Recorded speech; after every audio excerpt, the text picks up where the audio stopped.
Vous l'avez entendu en back vocal lors de la météo. Elle a répondu positivement à ma question mathématique. Et oui, c'est la Roxane. Elle est de retour. Salut, Rox. Salut! Comment va-t-elle? Ça va bien, toi? Ouais, ça va super bien, ça va super bien. Ce mardi 30 avril, 11h30, quelques poussières. C'est notre chronique Qu'est-ce qu'on mange? Yes! Et là, aujourd'hui, qu'est-ce qui te tente, là? Qu'est-ce qui te tente vraiment? Hey, ben moi, j'avais envie de parler des 10 incontournables à retrouver dans notre garde-manger, mais j'aurais pu en ajouter, honnêtement, encore 20 autres. OK. Ouais, Tu veux pas fait que tu veux pas qu'on parle de ton post Facebook? Oh, non! Non? C'est correct? Hello, good morning!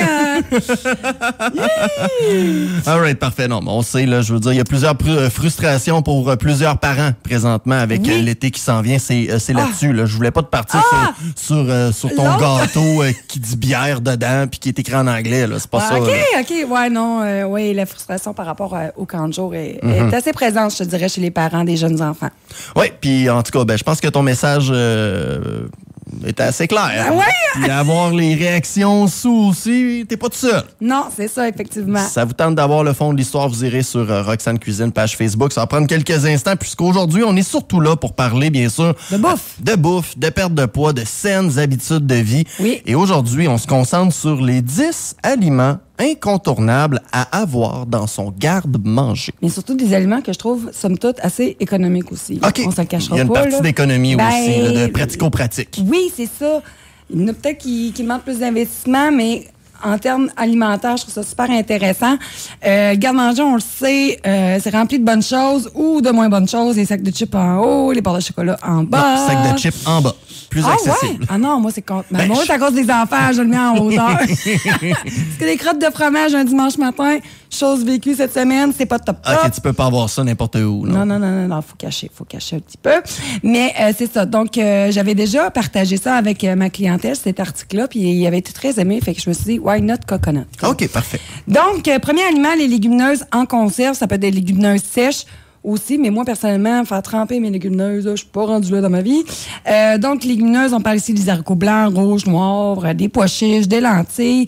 C'est pas cher, honnêtement. C'est souvent, ça tombe à moins de 99 cents la conserve. Ça donne un bon 2-3 portions de la conserve. Ça se garde longtemps. Puis, ça s'utilise super rapidement. T'es rince bien comme du monde pour pas avoir des flatulences plus tard. C'est ça qui fait en sorte que ça pète quand tu le rinces pas assez? Oui. Faut que tu rinces ça? Non, faut pas en le plus, rincer. la petite gélatine. Bon, il y en a qui en font en meringue. Moi, je suis pas rendue là non plus dans ma vie. On en apprend tous les jours. Mais qu'est-ce qui est fun des légumineuses, c'est que c'est pas cher, ça se garde longtemps, mais c'est aussi une source de protéines puis de fibres.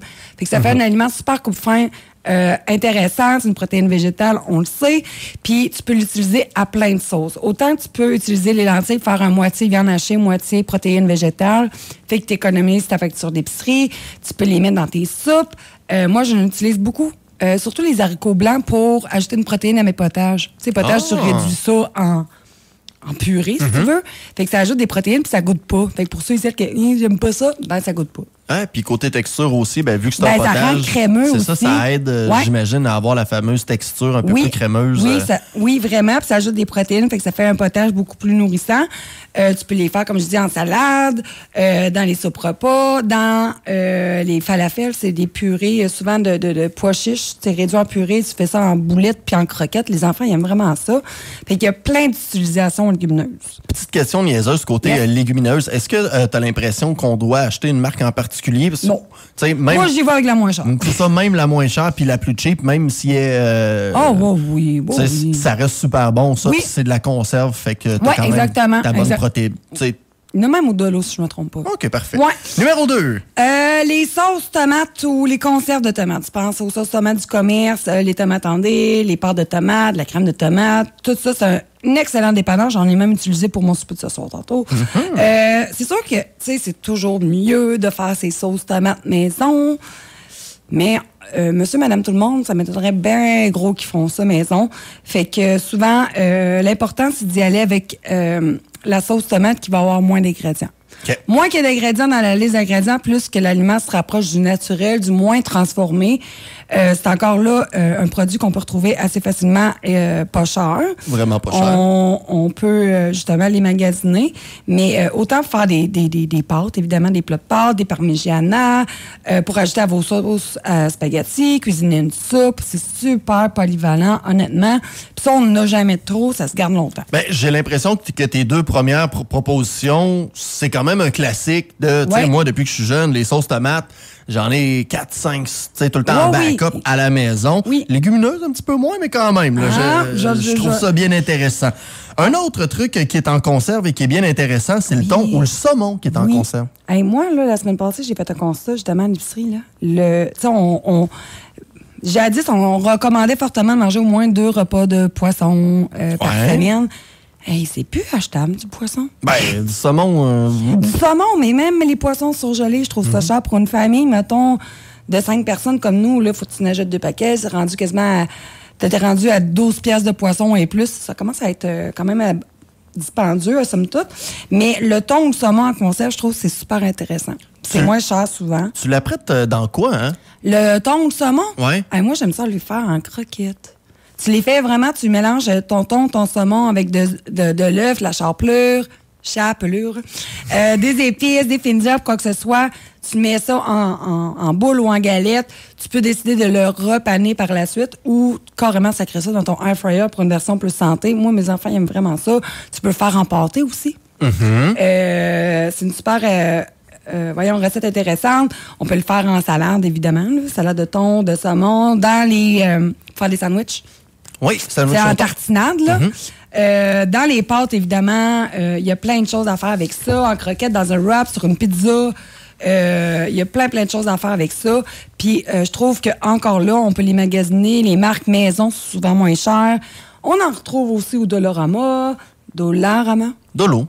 Moi, je dis tout le temps Dolo, mais je sais que c'est Dollarama. Dollarama. Mais, en tout cas, ça, là... On dit au Dolo. Ouais, c'est ça. Fait que c'est super intéressant. Le 4e aliment, c'est le quinoa. OK. Quinoa, ça, je sais que c'est un aliment qui connaît de plus en plus de popularité. C'est une pseudo-céréale, fait que ça contient autant des fibres qu'une source de protéines. C'est encore achetable? Excuse-moi, je t'ai coupé un petit peu vite là, du quinoa parce qu'on parle souvent des céréales, le blé et tout. Depuis la guerre, c'est plein de choses qui sont beaucoup plus chères que ce que c'était avant. Il me semble en plus, c'est santé. Ben, c'est sûr que ça a un prix supérieur, mettons, à ce que je te dirais du riz brun. Ou même du riz minute rice. Là. Mais c'est vraiment intéressant comme aliment à avoir. Puis, tu sais, je veux dire, tu n'as pas besoin d'en cuisiner une très grande quantité non plus. Autant que ça peut être bon comme accompagnement que dans une salade repas, dans les soupes aussi, à la place de mettre les petits alphabets. Là. Sinon, moi, personnellement, j'aime beaucoup l'utiliser en ajouter dans mes recettes de dessert, de collation. Des galettes, des biscuits, des pains dessert, ça ajoute autant de la texture un petit peu plus croquante. Ça a un petit goût de noisette aussi, puis ça l'ajoute aussi des fibres et des protéines. Ouais, un bon petit côté, certainement. Ouais, c'est vraiment intéressant. Poursuivant avec une alternative peut-être plus économique, le riz brun. Contrairement au riz, mettons, blanc qu'on connaît, le riz blanc va avoir une teneur plus élevée en fibres. Moi, personnellement, j'aime plus le goût aussi. Ça a vraiment plus un goût que le riz blanc qu'on connaît. Hein. Mais ça, j'ai une question pour toi parce que pour être allé dans les pays asiatiques pendant quelques voyages et tout, moi, avant, je m'étais toujours dit... Le riz brun, c'est comme le pain brun. C'est meilleur, il y a plus de fibres que le pain blanc. Mais j'avais lu, puis il y a des gens qui m'avaient dit, non, dans les pays asiatiques, ils ne mangent pratiquement que du riz blanc. Oui, c'est vrai. Parce que ce serait meilleur pour la santé. Mais là, c'est là que le meilleur, j'ai peut-être plus tous les termes vite. C'est une bonne question, ça, par exemple. Parce que ça, moi, j'avais vraiment été surpris. Fait que c'est une info qui était restée. Le pourquoi est-ce qu'ils ont décidé de rester sur le blanc? Le blanc, je ne sais pas. Honnêtement, c'est une bonne question. Tu me prends au dépourvu. Mais du riz blanc ou brun, ça reste toujours bon pour la santé, j'imagine? Oui, du minute fraise blanc, un peu moins. C'est peut-être l'index glycémique aussi. Tu sais, ça, c'est... Ah là, je rentrerai peut-être pas là-dedans, là, mais tu sais, il y a des aliments qui vont faire monter la glycémie plus rapidement que d'autres. Habituellement, les aliments qui ont des fibres vont permettre que ta glycémie va augmenter moins vite. C'est peut-être pour ça, mais que ce soit riz blanc ou riz brun, ça reste une céréale qui est pas chère. C'est comme les pâtes alimentaires, que ce soit blanches ou brunes. Il y en a même à cette heure des semi-blanches, semi-brunes, les smart. Okay. C'est des pâtes alimentaires de look blanche. Fait que pour ceux et celles qui ont une petite phobie des pâtes brunes, qui ont, justement, c'est des pâtes d'allure blanche, mais qui sont un petit peu plus augmentées en fibres. OK, le même genre de stratégie que plein de mères de famille ont fait pour commencer à faire manger du pain semi-blanc brun. Oui, là. exactement, Okay, exactement. Puis sinon, on peut faire moitié blanc, moitié brun, si on va augmenter notre apport en fibres. La compote de fruits sans sucre ajouté. Sans sucre ajouté. Préférablement. Là, c'est sûr, tu peux les faire maison. Là, quand c'est le temps des pommes ou à l'automne, fais-toi une bâche, congèle ça, mets ça sous vide, fais ce que tu veux.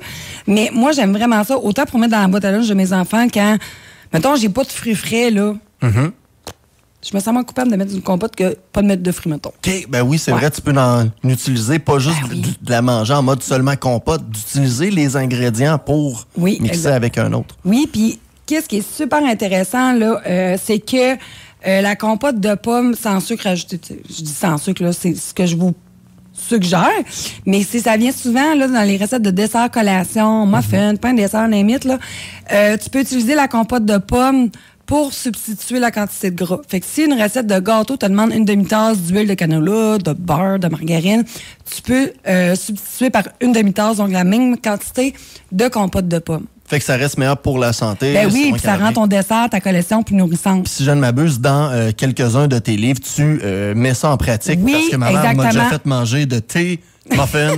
Merci, maman! Fait à la base de compote de pommes. Je regarde l'heure, il va falloir qu'on avance. Les noix. Les noix. Toutes les noix sont bonnes. Préférablement, allez-y avec des noix pas sucrées, des noix pas salées non plus. Mais les noix, c'est super riche en protéines. C'est peut-être plus dispendieux, mais c'est vraiment super intéressant à ajouter dans vos recettes que vous aimez. Les fruits séchés aussi, on en retrouve plein de sortes. Moi, j'aime beaucoup en ajouter dans mes recettes de dessert puis de collation. Ça permet de réduire la quantité de sucre que je vais ajouter à ma recette. Si une recette, traditionnellement, me va demander une tasse de sucre, mais que moi, j'ai envie d'ajouter des fruits séchés, je vais diminuer au moins de la moitié la quantité de sucre pour ajouter une poignée de fruits séchés. Les pâtes de blé, on en a parlé. Et du chocolat. Cacao.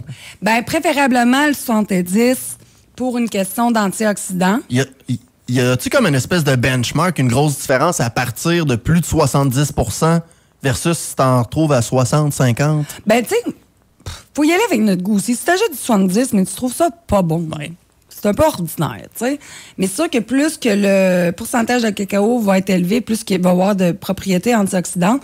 Moi, j'ai déjà goûté du 85. Je trouve ça vraiment trop amer. Là. C'est comme, on dirait que ta bouche sèche quand tu manges ça. Mais du chocolat, pour vrai, d'en tenir, surtout si vous êtes pas soucieuse, mais vous êtes sujette à avoir des rages de sucre, là. Ça dépend vraiment si vous êtes capable de vous contrôler, là, mais d'avoir un petit carré, des fois, vite, là. Oui, parce que sur papier, un petit carré, c'est parfait, mais si t'as un en pratique, si tu finis la base, c'est peut-être mieux pour toi de pas en avoir. Mais en même temps, si tu es à 70-80 il y a pas mal moins de chances, selon moi, que tu finisses la barre. Ça ou une caramel, on s'entend que le caramel, tu peux la passer facile, tandis que ça, peut-être pas. Fait que autant pour tes rages de sucre que pour ajouter à tes recettes de muffins, de pain de dessert, de collation, tout ça. Laisse-le fondre doucement dans ta bouche. Et tu constateras et tu prendras connaissance que ta rage de sucre sera beaucoup plus contrôlée. Non, mais c'est vrai. Oui, de laisser fondre, de prendre le temps de déguster. Le temps de savourer, oui. C'est important. C'est bon, le chocolat fondu. C'est important. On contrôle ce qu'on peut. Plein de beaux aliments. Puis pour toutes les infos, ça vous tente de contacter Roxane Cuisine, sa page Facebook. Vous pouvez la retrouver un peu partout. Elle est partout, c'est... C'est pas le nouveau, lui. Non, c'est pas le nouveau encore. Le nouveau, c'est bientôt, par exemple. On l'a reçu vendredi passé, mais le nouveau... Ça parle le jeudi, c'est dans 2 semaines qu'il va être en kiosque. Parfait. Fait que dans 2 semaines, on se reparle? Yes! Yes, sir! Chronique Qu'est-ce qu'on mange? Avec Roxane Cuisine, bien sûr. À dans 2 semaines. Salut! La chronique Qu'est-ce qu'on mange vous a été présentée par Roxane Cuisine. Difficile de cuisiner des repas qui sont simples, faciles et qui vont plaire à toute la famille? Catherine Roxane Veilleux vous propose des solutions simples et efficaces pour rendre la cuisine agréable, amusante et plus santé. Son magazine Roxane Cuisine vous aidera à gravir une étape de plus vers l'amour de soi et le développement d'une relation plus saine avec la nourriture.